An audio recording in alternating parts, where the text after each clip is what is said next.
MDH biryani મસાલા, પારંપરિક બિરયાનીનો અસલી સ્વાદ. असली मसाले साच साच MDH હું ચિરાગ TV9 ન્યૂઝમાં આપનું સ્વાગત છે. સમાચાર સુરતથી, જ્યાં પૂર્વ ભાજપ પ્રમુખ નીતિન ભજીયાવાલાએ મેયરને લખ્યો છે પત્ર. ચોટા બજાર વિસ્તારમાંથી દબાણો દૂર કરવાની માંગ તેમણે કરી છે. વરાછાની જેમ જ અંગત રસ દાખવી દબાણ દૂર કરવાનો આ પત્ર છે. ચૌટા બજારમાં લારી ગલ્લાવાળાઓએ દબાણ કર્યું છે. દબાણના કારણે 2 વખત એમ્બ્યુલન્સ ફસાઈ પણ હતી, જેમાં એક વ્યક્તિનું અવસાન પણ થઈ ગયું હતું. નીતિન ભજીયાવાલાએ ચૌટા બજારમાં થયેલા દબાણોને લઈને વારંવાર રજૂઆતો કરી છે અને એક પત્રો લખીને રજૂઆત કરી છે, પરંતુ આજ દિવસ સુધી SMCએ કોઈ કામગીરી ન કરી હોવાનો પણ તેમણે આરોપ મૂક્યો છે.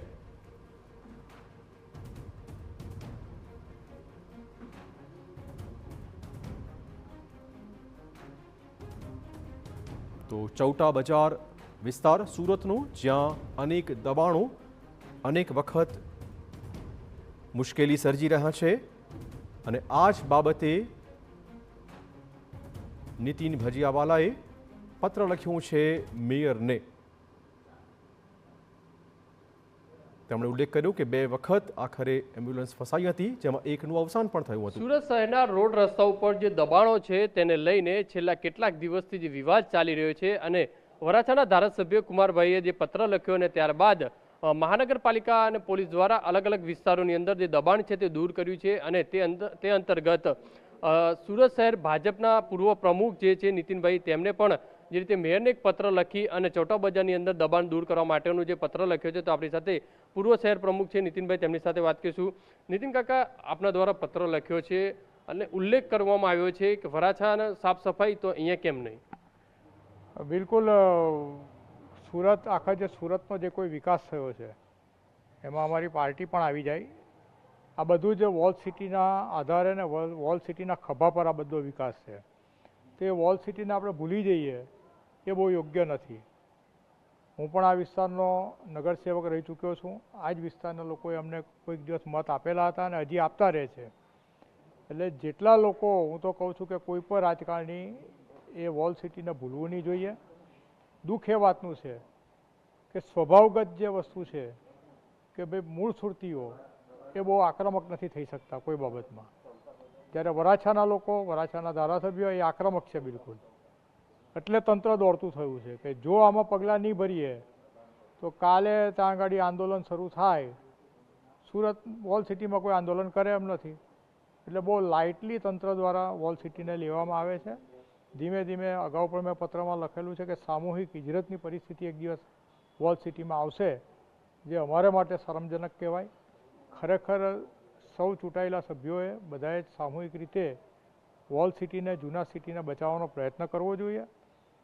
આપ સૌનો તો હું આભાર માનું છું કે જ્યારે જ્યારે આવું કંઈક પણ મેં પગલાં લીધા છે ત્યારે ઇલેક્ટ્રોનિક મીડિયા, પ્રિન્ટ મીડિયા એણે મને સપોર્ટ કર્યો છે. સર, કઈ રીતે મુશ્કેલીઓ પડે છે? મુશ્કેલી આજે પરિસ્થિતિ એ છે કે અહીંયા આગળ મારે 4 પાર્કિંગ છે જ, આપ જુઓ છો. તે છતાંય મારે મારી એક ગાડી ગોપી તળાવના મલ્ટીલેયર પાર્કિંગમાં મારે પાર્ક કરવી પડે છે. પરંતુ ગોપી તળાવના મલ્ટીલેયર પાર્કિંગની બહાર પણ દબાણ થઈ ગયા છે. એટલે ત્યાંથી હવે ગાડી કાઢવી હોય ને મૂકવી હોય તો તકલીફ છે. એ પાર્કિંગ તો મહાનગરપાલિકાનું પાર્કિંગ છે, તો મહાનગરપાલિકા પોતાની પ્રિમાઇસીસની બહારથી પણ દબાણ ખસેડી શકતી નથી. નીતિન કાકા, સુરત મહાનગરપાલિકા એક જ છે, તો વરાછા વિસ્તારની અંદર તાત્કાલિક દબાણ, તો આ વિસ્તારની અંદર અનેકવાર પત્ર લખવા છતાં, રજૂઆત કરવા છતાં પણ કોઈ કાર્યવાહી નહીં, કેમ? એનો શું ભેદભાવ? મેં આપને જેમ અગાઉ કીધું કે ત્યાંની પ્રજા ખૂબ જાગૃત છે અને લડાયક મિજાજની છે. એટલે તંત્ર જાણે છે કે જો આમાં આપણે કોઈ કાર્યવાહી નહીં કરીએ તો ત્યાંનો ચૂંટાયેલો પ્રતિનિધિ અને ત્યાંની પ્રજા એ તરત જ રોડ પર આવે ને સામે આવી જાય, એ બીકે તાંગડી કામગીરી. શું લાગે કે હવે આ જે વોલ સિટીના લોકોએ રોડ ઉપર આવવું પડશે ખરી? બિલકુલ, પોતાની સમસ્યા માટે હવે મને એવું લાગે છે કે રોડ પર આવવું જ પડે તો જ આ લોકો માનશે. નહીંતર આટલી જૂની હોસ્પિટલ કે જે સુરતને માટે, સુરત નહીં, એક સમય એવો હતો કે દક્ષિણ ગુજરાત માટે ભટ્ટની હોસ્પિટલ, સુરતની જનરલ ભટ્ટની હોસ્પિટલથી ઓળખાતી હોસ્પિટલના પ્રમુખ એવું લખવું પડે કે 3-4 મહિનામાં અમારે ન છૂટકે હોસ્પિટલ બંધ કરી દેવી પડશે. આ પરિસ્થિતિ સર્જાતી હોય તો મને લાગે છે કે આ શરમજનક છે, અને મારે એમાં નમાલામાં મારું નામ નથી લખાવવું.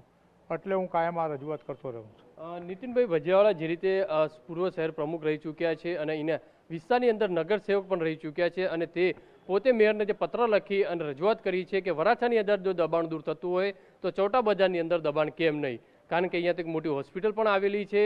અનેક લોકોને અવરજવર કરવામાં ઇમરજન્સી જ્યારે સર્જાતી હોય છે ત્યારે અનેક મુશ્કેલીનો સામનો લોકોએ કરવો પડતો હોય છે. હવે જોવાનું રહ્યું કે મહાનગરપાલિકાના અધિકારીઓ કઈ રીતની નીતિ અપનાવે છે, કારણ કે ત્યાં તાત્કાલિક પગલાં તો હવે આ ચોટા બજારની અંદર કઈ રીતની કામગીરી કરવામાં આવશે. કેમેરામેન સંજય ચંડલ સાથે Baldev Suthar, TV9 Surat. MDH kitchen king masala રસોડામાં હોય તો આપણે કાંઈ પણ બનાવી શકીએ છીએ. રીંગણાનો ઓળો, બટેટા ફુલાવર, ભીંડી મસાલા અને બીજું ઘણું બધું.